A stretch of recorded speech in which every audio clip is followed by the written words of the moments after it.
परम प्रेममय जुग पुरुषोत्तम श्री श्री ठाकुर परमाराध्या जगज्जननी श्री श्री बड़मा और समस्त गुरु परिवार श्रीचरणे मोर कोटि कोटि प्रणाम एवं आजिर एही वीडियो देखुथिबा समस्त को मोर आनंदित जय गुरु।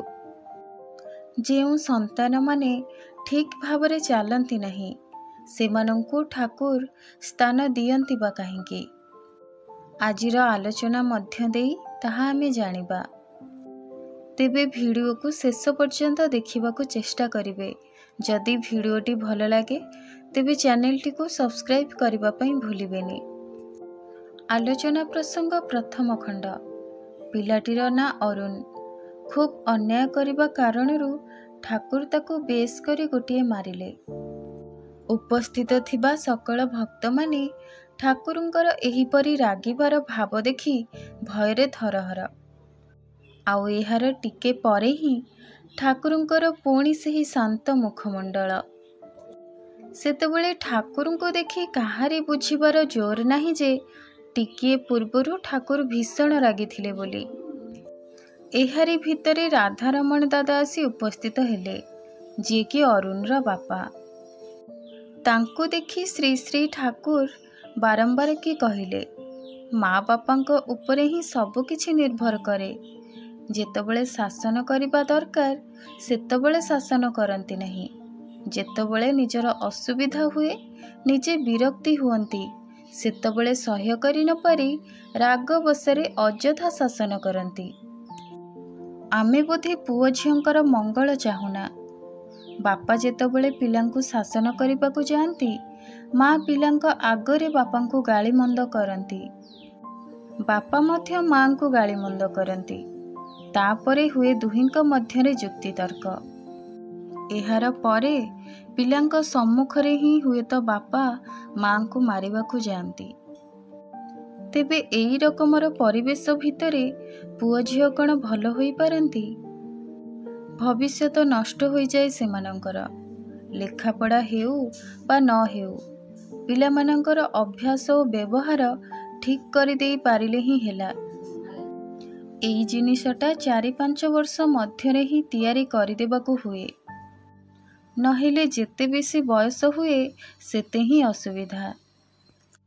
4-5 वर्ष बयस मध्यरे न हेले 8-10 वर्ष ता नहेले 12-14 वर्ष मध्यरे ठीक करिबाकु हुए। एहा परे किंतु आउ होई उठेना। माँ और बापा जदि संतान मानंकु ठीक भावरे गठन और शिक्षा देई न पारंती तेबे कोनसी शिक्षक मानंकर भी किछि करि परिबार नाही। एसबु परे संध्या बेले केउ भावरे अरुण को उत्तम मनीष करी तोला जाई पारे सेई संबंधरे तार बापा मांको सहित अनेक आलोचना परे ठाकुर अरुणर दायित्व केष्टदांकु देथिले। थरे जणे भद्रलोक ठाकुरंकु जिज्ञासा करिथिले, जेउ माने ठीक भावरे चलती नहीं आपण तांको स्थान दियंती बा काहेकि? श्री श्री ठाकुर उत्तर रे कहिथिले, सेमाने हेउचंती मोर हतभागा संतान आउ मो सेमानंकर बोका बापा। मो भावे दिने ना दिने हुए तो मोर पिला माने जदि मनीष हुअंती आउ मो पाखकु फेरी आसंती।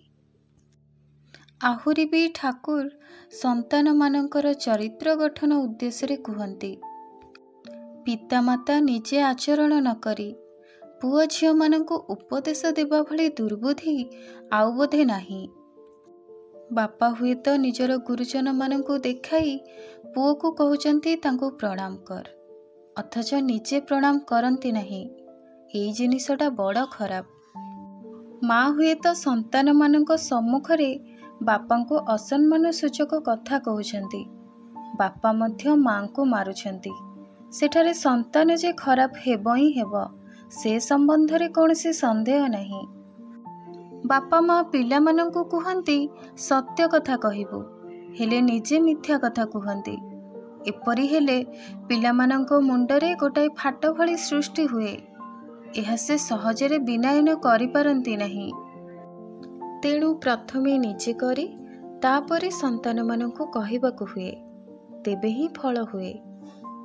ସତରେ ଆମକୁ ଉତ୍ତମ ମଣିଷ ଭାବରେ ଗଢ଼ି ତୋଳିବା ପାଇଁ ଠାକୁରଙ୍କର କେତେ ଦରଦ, କେତେ ଚିନ୍ତା। ତେବେ ଆମେମାନେ ଯଦି ଟିକେ ସଜାଡ଼ି ହୋଇଯାଆନ୍ତି ତେବେ ସବୁ ଠିକ୍ ହୋଇଯିବ।